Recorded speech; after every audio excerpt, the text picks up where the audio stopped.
I'm 10 feet off the ground still. I bet you are, man. Hey, look, in the interest of full disclosure, I told you I was off today, and so one of my best friends, Jared, he lives here in Ridgeland also.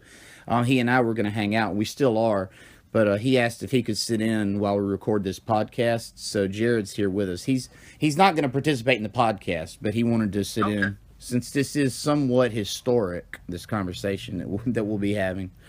But, um, dude, what was? I know that you were the campaign manager in Mississippi. What was your title in Florida, or were you just moved to Florida?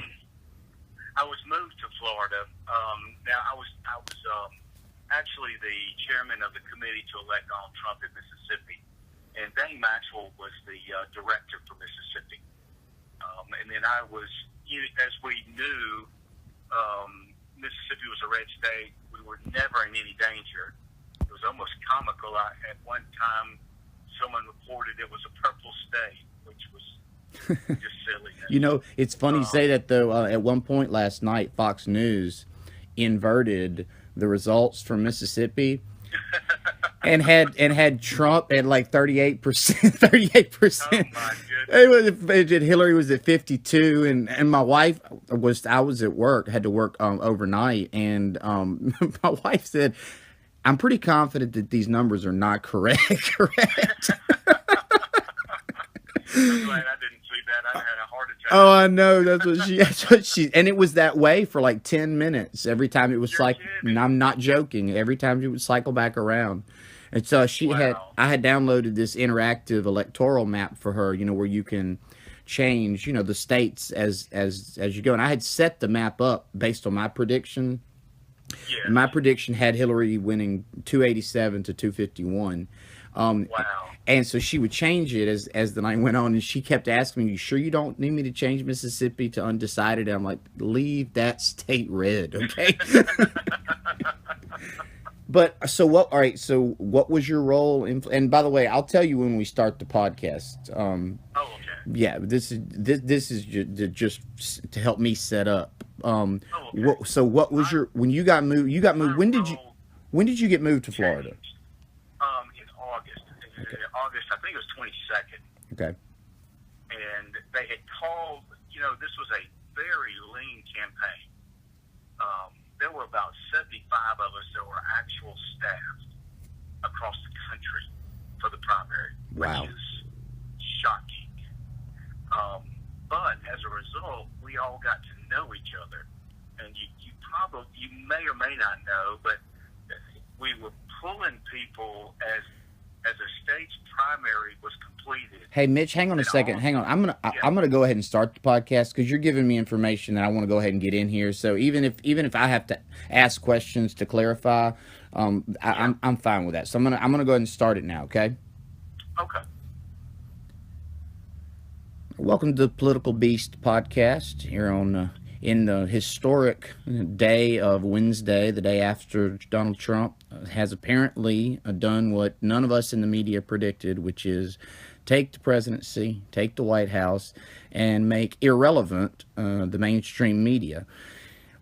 Here today with me in the podcast is Mitch Tyner. He's the managing partner of the Tyner Law Firm here in Jackson, Mississippi. He's a small business owner and someone who I can call a friend going back several years.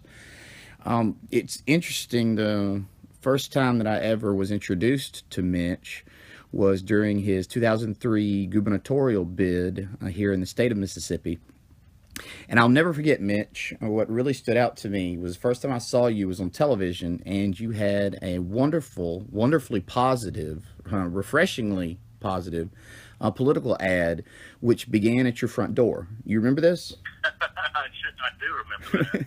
And you welcomed us into your home and talked about what you were going to do for the state of Mississippi, and that was the little guy who needed to be defended and his rights and needs taken care of and protected.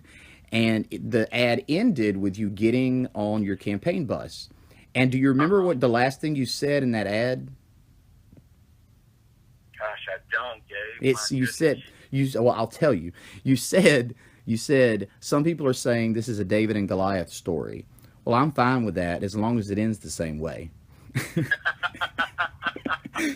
And I promise I did not Google that or YouTube it before this podcast. That is awesome. I That is assure you. certainly the way I felt about that race. Yeah, that's. I was a senior in college at the time and taking a course in Mississippi history from our, at the time, Secretary of State Eric Clark, who I was also working for, and we discussed the governor's race, and he was obviously strongly supporting Ronnie Musgrove, but he interestingly pointed out that his son had his room covered in Mitch Tyner posters. Oh, so you were. Eric is a great guy too. Yes. I've always thought a lot of Eric. Wonderful. One of the last great conservative Democrats in the state of Mississippi.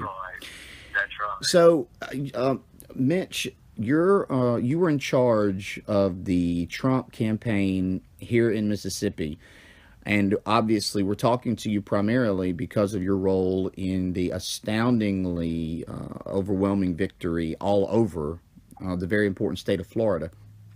So, when did you first get involved with the Trump campaign? I got involved at the end of 2015, so it's been about a year now that I've been working on the campaign.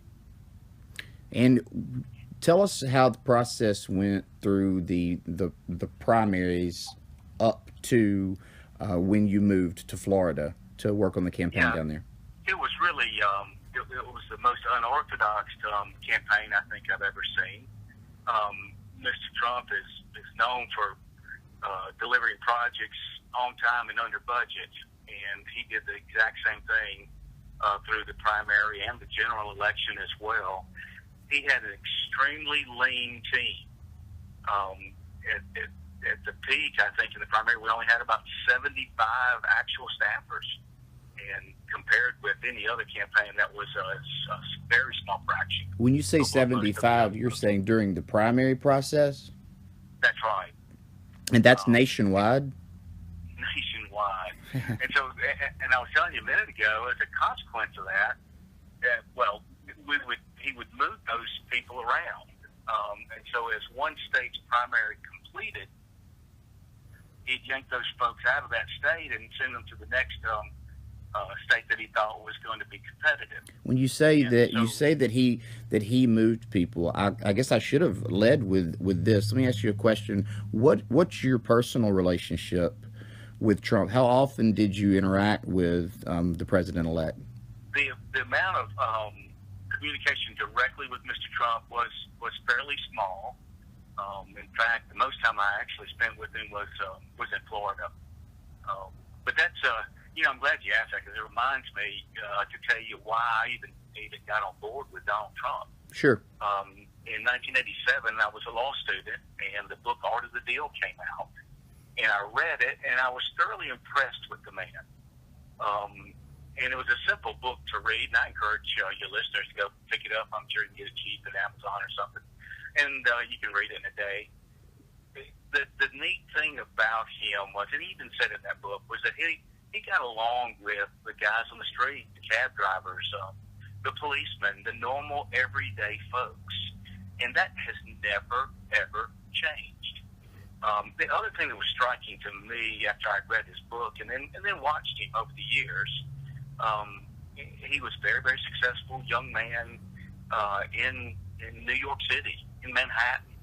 And at that time, then people were partying at Studio 54 and snorting cocaine and doing all those things. And he avoided that scene entirely. In fact, it's rumored that he was at Studio 54 when it opened, for the grand opening, and he got there like 7 o'clock, like any normal dinner party, and there was no one there. And he actually left before everyone else got there, because I think it probably opened at 11 or 12 o'clock at night. Right. So he just had this great character. The other thing was that, and of course in Mississippi, for us, $1 million is a huge sum of money, but things are always relative. And he talks about that he got a loan for $1 million, and that's how he got started. And it immediately reminded me of the parable in Matthew, where the master was leaving, and he gave some talents to each of the servants. And when he returned, those that had been multiplied, he ended up giving the other talents to that particular servant and multiplied them. Yeah, And even in so even in the rest of Scripture, there's a reason why, God demands a 10%. God doesn't demand a set dollar amount. God demands a percent, and one person's percent is no more important based on the dollar amount. The story of the widow's mite, where she gives that's right. everything she had, which was almost nothing. 100%. Right. Yes. So Yeah. $1 million, as you said, coming from a father who is is worth $100 or so million. That's like an ordinary person giving their son $1,000 to start a lawn mowing business. That's right. And so if your father gave you $1,000 to start a lawnmower business and you grew it, multiplied it, then of course you would have other things that would be given to you under your control and under your tutelage. So that was kind of what I thought about him. And then the really neat thing about it was, if you remember the 90s, he lost it all. Right. And he was a very public person. Right. And so everyone knew he lost it all. And I don't ever remember reading him being down on his luck or crying about it, or he dusted himself off and he figured out a way to come back. And you really find the character of a person when they're down and out. So bring us up to now that we've got a picture of the character of the man from your perspective. At the rallies that you would attend, where he was, we see these on television, but most of us never got the opportunity to be at one of these. I happened to have been at one early on that he came to, not far from where I live. But what was the atmosphere like at the rallies? What was the feeling, the feedback from the people, the way he was able to manage a crowd or not? It was so impressive. The first one that I attended was, I believe, the end of December or January of this year. It was either end of last year, right? But I think it was right after the first of the years at Biloxi. And he took the podium and he pulled a few things out, and we were sitting behind him, so we could see it was just handwritten, scratched out stuff. And the thing that it was so impressive was he was communicating with that crowd, and I think it was like 15,000 people in the Coliseum. And if he delved off into something and got too deep into policy and people were getting bored, he was reading them the whole time, and he'd pull right back out and then present it back in a way that was more interesting and where he could get feedback. I mean, it was really impressive. Was the message the same nationwide at all of the rallies? And when I say the same, I know his message changed somewhat, as every campaign message does, as the process of the campaign and issues arise and disappear from the news cycle. But what I'm asking is, if he was giving one message today in Michigan, was he giving that same message later on this evening if he was in Florida? He was, and I fielded the question because one of the things I did in Florida was I would go around and speak to groups for him, and I fielded a question just a few weeks ago in Citrus County, Florida. One lady stood up and said, "What message is he giving to the conservative Jewish population? Because there's a lot of us here in Florida." And I said, "Well, you know what? I like that question, but I'm going to tell you, Mr. Trump's message applies to everyone equally. It is not one of division where he's going to go and address a group of black people and say something different just to appeal to them, turn around and go to a Jewish group just to appeal to them. His message is that he's for all Americans, of all races, of all religions, and he wants to make the country greater for the benefit of all of its citizens. And so he doesn't really get into this divisiveness and create separate messages. So yes, his message remained the same everywhere he went. Well, now let me address the divisiveness quickly. We've all heard, the comments criticized ad nauseum about the wall, about banning Muslims, and I completely understand the context in which these statements were made and how, in the case of the wall, that he's dialed that back a little bit, and that the Muslims, he clarified that it's country by country, not by religion. But aside from those statements, which people were divided over, let's talk about while we're talking about message, let's talk about the political ads, because the ads seemed very typically negative, like every other political ad that we see, except for Mitch Tyner's 2003 governor's ad, of course. So, where is there not a disconnect between this supposedly positive, unified message that he gives to the old Jewish woman in Florida and the African American in the inner city in Chicago? The political ads seemed. I mean, was he not?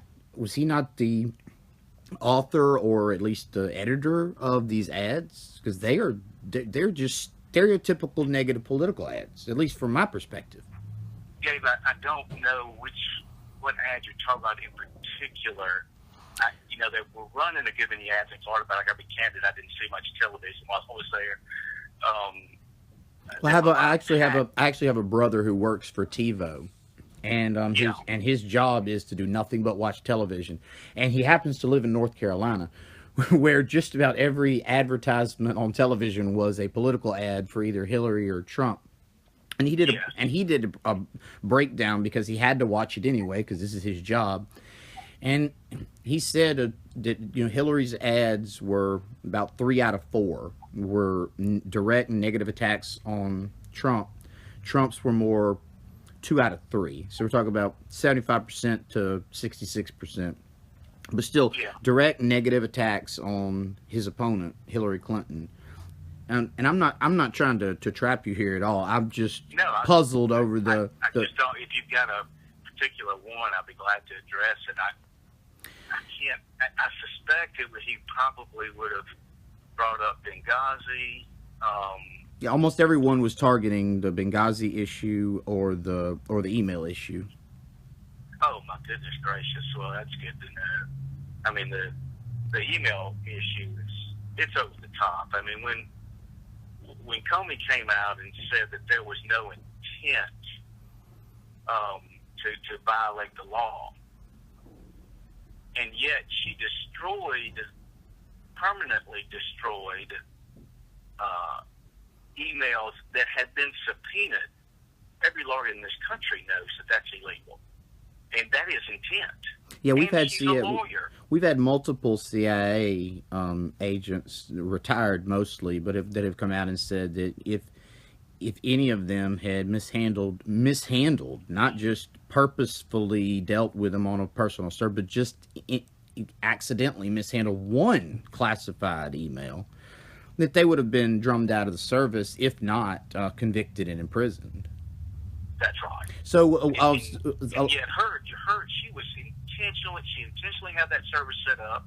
She did it intentionally for secrecy. She says for convenience. Okay, I don't care. Either one is fine. But you have intentionally set up a system that is going to receive classified information, and it's not secure. And she knows from her security briefings that it is not allowed. Right. Any decent lawyer knows that you can show intent by the conduct. And as you pointed out, she is an attorney. So many of the other political nerds that I talk with, whether they vote, whichever way they voted, all were agreed on the comment. We have two choices: you can vote for the asshole, you can vote for the criminal. So it sounds like, of course, you agree with that second analysis, but not so much the asshole description of Donald Trump. No, I will tell you this. I was on board with Donald Trump as soon as he qualified, and there was never any going back. I was just over the top excited about it. Sorry, my wife was not very excited about it, because she knew him from The Apprentice. She had not read his book, and she had not followed him in the 80s and 90s as I had. And so she didn't like that brashness. In the South, we don't brag about our money. We're not so confrontational. Before we insult you, we'll say, bless your heart. Right. That kind of stuff. Right. And so this character coming out of New York with this brash talk is quite offensive to Southern gentlemen and women. It's interesting that you point. It's was interesting. not sold. It's interesting that you point that out. I have a friend, Danny Greenberg, and he is a typical liberal New York Jew. My ethnic heritage is Jewish myself. My family have been practicing Christians going back to my great-great-grandfather, but ethnically we're Jewish. But I was talking with Danny about a week ago, and he has every intention. He lives here in Mississippi now. He has every intention had at the time, every intention of voting for Trump. And he said, what people don't understand when that man opens his mouth, he goes, I can close my eyes and I don't hear a brash, braggadocious, blustering idiot of a man. What I hear is the guys I grew up with. I hear the guys at the pub after work. That's right. And he said that that's also, and I'm not here to excuse the comments that Trump made on Access Hollywood, or to the Access Hollywood reporter. But that being said, if you filter it through the, guys out on the street drinking a beer, shooting dice in New Jersey or in the Bronx, then suddenly it's not as offensive because it's something that was never intended for anyone to consume except the idiot next to you who's trying to top your over-the-top comments. Exactly. Well, and that's the way I saw it, and it did not appear to be consistent with what I believed about the man. But when he was in Biloxi, then we had an opportunity to meet with him personally with our 3 children. And his son, Eric, and Eric's wife were both in the room at the same time. And when you meet with Mr. Trump personally, he normally says the fewest words of anybody in the room.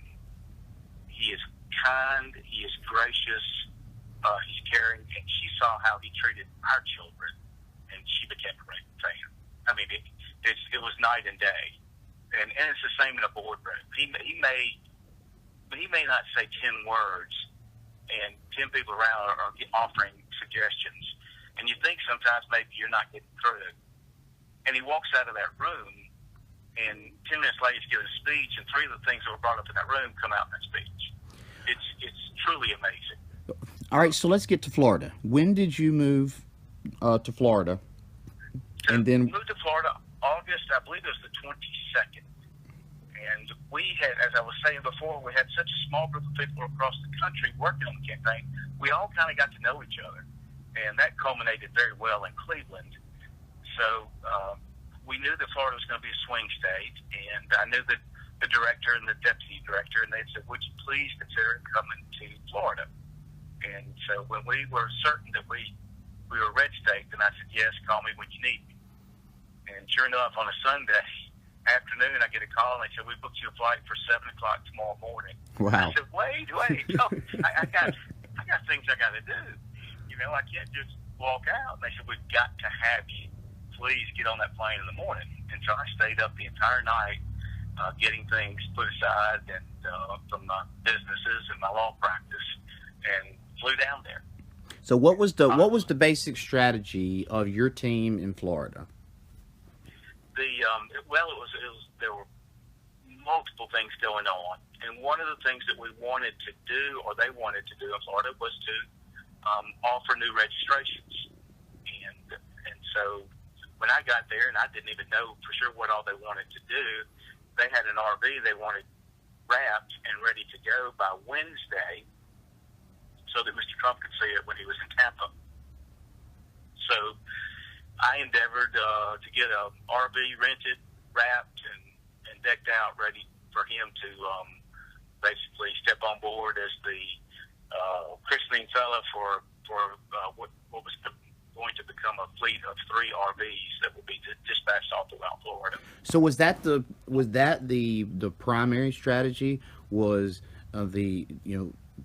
getting the attention in a big way with the RVs, to having the big rallies that Trump would come to? Was that the primary campaign? Well, it was multifaceted. This was just one little piece of it.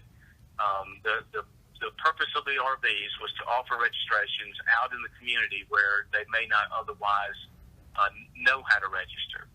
And so the RVs were equipped with registration forms as well as mail-in ballot request forms.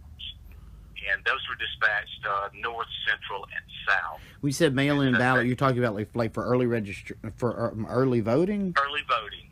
That's right. And in Florida, it's what we would consider in Mississippi as an absentee ballot. Right. But in Florida, there's no requirement to be absent, so they just call it a mail-in ballot. Right. And they have tons of mail-in ballots there. So again, to repeat, something I pointed out when you and I were talking earlier before the podcast, my prediction before the returns began coming in was 287, 251 victory for Hillary, and in my prediction, I put that what was going to determine that was the early voting in North Carolina, specifically because it happened before the latest controversy over Hillary's emails, where Director Comey came back out and said, hey, we got to look through, these, 250,000 emails that we have that are on Huma Abedin's estranged husband's laptop. And so I predicted she would win because of the early voting in North Carolina. So that sort of leads me to the next question I wanted to ask, which is about the ground game. What it sounds like you're saying is the Trump campaign, your team in Florida, that your registration and early voting efforts were just as rigorous as hers. Oh goodness, yes. We were phone calling, we were door knocking, absolutely. I mean, I know that yesterday, the day of the election, we did 135,000 phone calls on the day of the election. And these aren't robocalls; these are actual real human beings calling other real human beings. Exactly. So, the door knocks and the phone calling was a huge part of the ground game at GOTV. How much observation did your team have of Hillary's ground game, whether intentionally observing or simply running across them in during a day's work? I was responsible most of the time I was there for the I-4 corridor, which of course is, they say, Florida goes whichever way the I-4 corridor goes. I can tell you that up until the last 4 or 5 days, I know I didn't see more than 5 Hillary bumper stickers, and definitely less than 10 Hillary yard signs. They were non-existent. I do recall one office I was in Volusia County, which is over by Daytona, where they had an actual Hillary office in the same strip center that we had a Trump office. And that's the only Hillary office I remember the entire time I was there. Wow. So now, I also noted, and I stayed in, I think, every hotel on the I-4 corridor. I did know about 4 or 5 days before the election, I was in a hotel, and it was full of people that had come in to help the Democrats just a few days before. So I don't know how large of a team. I did not see them for the months that I was there. Well, speaking of volunteers, you talk about how lean the staff was, the paid staff was, in the Trump campaign. How about the volunteers? What were the numbers like? I wish I knew what the numbers were, but there were literally tens of thousands of volunteers for Donald Trump. And not only were they volunteers, they were excited and motivated volunteers. They wanted to help. Did the numbers change? Were there more in the beginning when you first moved to Florida, less in the beginning, and it built? Did you see the numbers come and go? There were tons by the time I got there, and they just kept coming. I mean, they were. This was a true grassroots effort, and if it had not been for all of these volunteers, that we could not have accomplished what we accomplished. So, the final questions that I want to ask you about Florida is deal with yesterday. The day of what. Yes. What? By the time we have the opportunity to discuss the campaign on the day of the election, we already have a winner, and so everyone's already moving past the campaign and talking about, the fallout and the future. But so let's take this opportunity real quick. What does a campaign in a major, possibly the most important state in the country, swing state, what does the campaign look like on election day? Those of us that were with the campaign since last year, that were on the staff, we were in a fog and a daze the whole day.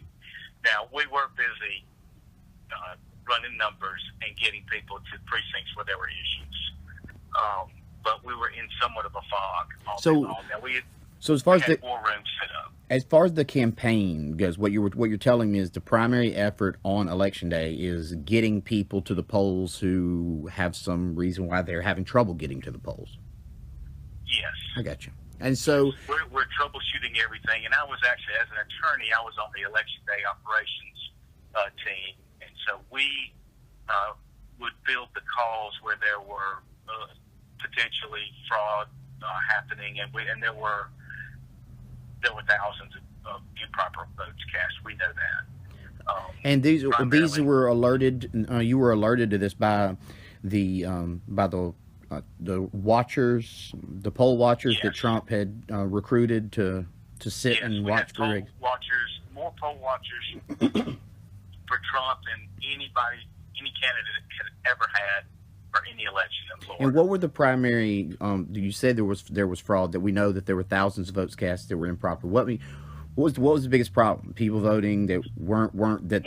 One of the worst that we had was down in the Miami area, and the boards, the commissioners are all of the Democrat Party, and they literally were taking boxes of blank ballots to a room where there were people sitting around and filling them out, and we presume getting them turned in.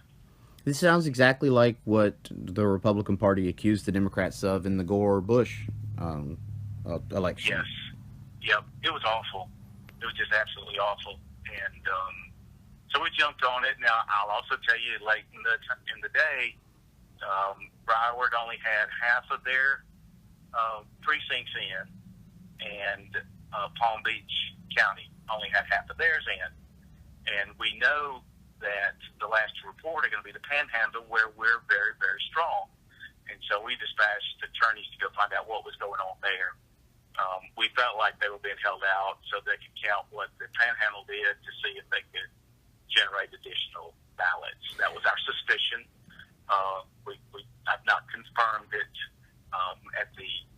As the night was closing, we knew that we had the numbers to beat them, even though they had held out half of their precincts. In fact, we knew at least 45 minutes before it was put on the networks that we had the numbers. People forget that John F. Kennedy never beat Richard Nixon in 1960. That two areas of the country, Chicago, which was of course ruled by Mayor Daley, and and Lyndon Johnson's district, his old congressional district in South Texas, that those two held out until after everything else had been counted, so that the numbers could top Nixon. Reflect what they needed. Yeah. Right. I mean, Nixon won that election. I mean, that's pretty widely accepted by historians now. So what you're saying is that you feel like Miami-Dade and Broward were holding out to see what the final numbers were so that they could bring up the requisite. For the rest of us, by the way, I have to say, we were wondering the same. I understand that Florida's a big place and it stretches across a large amount of land and lots of different cultural ways of handling polls, but we were all wondering why in the hell is it taking so long to get those last 2% counted. and the news kept telling us that we haven't counted. That was in the Eastern time zone. Right, and that was what was so confusing. They kept telling us on the news, well, they stopped to count the Panhandle. And my wife and I kept looking at each other saying, if all they have to do is count the Panhandle, then you can go ahead and give it to Trump. That's right. Well, and they didn't know the potential numbers of votes in Broward and Palm Beach County, and I think that's why they were hesitant to call it. We knew it. In fact, I put it on social media, and of course, I didn't have time to go watch what people were asking. I think 100 people said, "Are you really serious? They're not calling it." Right. Are you pulling our leg? I saw it all today when I looked at it. And of course, I was not being responsive, so then they were more suspicious of me. Right, of course. Somebody hacked your account. I would not have published it if it wasn't accurate. All right, so where were you again when you heard the news officially that Trump had won? Not Florida, not just Florida. We're talking about had won the whole tamale.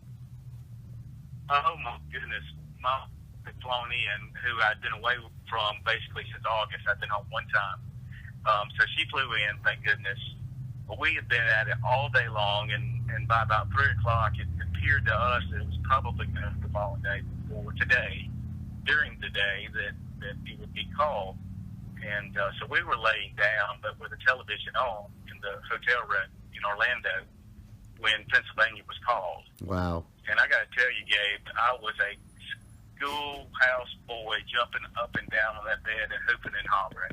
My wife was so embarrassed. She was afraid that the neighbors were going to get woken up. And I was just elated over the top. So it was just you and your wife in the hotel room? Yes. Yep. We didn't, almost everyone from the campaign had gone to bed at that point. Really? We were all upstairs in our war rooms. We had 2 war rooms set up.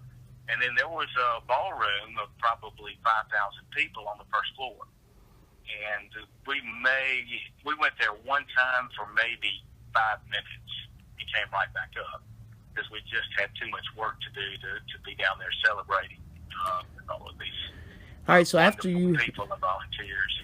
After you take the much needed day and a half of rest, what role will you be playing in the Trump administration? Well, we don't know all of those at the moment, but there's a couple of areas that I'm interested in assisting with. I would most likely I'll work on the transition team, do some policy work on cybersecurity technology, as well as healthcare and all of those things mixed in with law. So do you think if he were, well, let me ask you this: if he were to ask you to come to Washington and play a role similar to what you just described, I mean, would that be something that you would consider? I definitely would. I would definitely consider that, at least on for a limited amount of time. So what type of president? And I want you to think about this. We understand that you just finished running the campaign there in Florida successfully, but what type of president is Trump going to be? And if you want to use someone else to compare him to, that's fine, or just describe him as you would predict. But seriously, Mitch, what do you think? Gabe, I would really say that from what I've observed, he hasn't changed, and I think that's true about most people. Once they hit about 30, there's not a lot of changing they do. And if you look at his book, read his book, Art of the Deal, I think you're going to see something very similar. He will surround himself with the best of the best, and he will do everything in his power to make the country great in every way. He has a huge passion for law enforcement, huge passion for our veterans. He is, as you well know, he is all about securing our borders. He is all about keeping people that are a threat, such as Islamic terrorists, out of our country. And so he will surround himself with the best people he can find to complete those big goals. Well, Mitch, you're definitely one of those type people, and it's been great having you on the podcast. Well, thanks so much, Gabe. I sure appreciate it. Thank you for listening to the Political Beast podcast here with us and Mitch Tyner. Thanks again, Mitch, and thank you all, and we'll see you next time.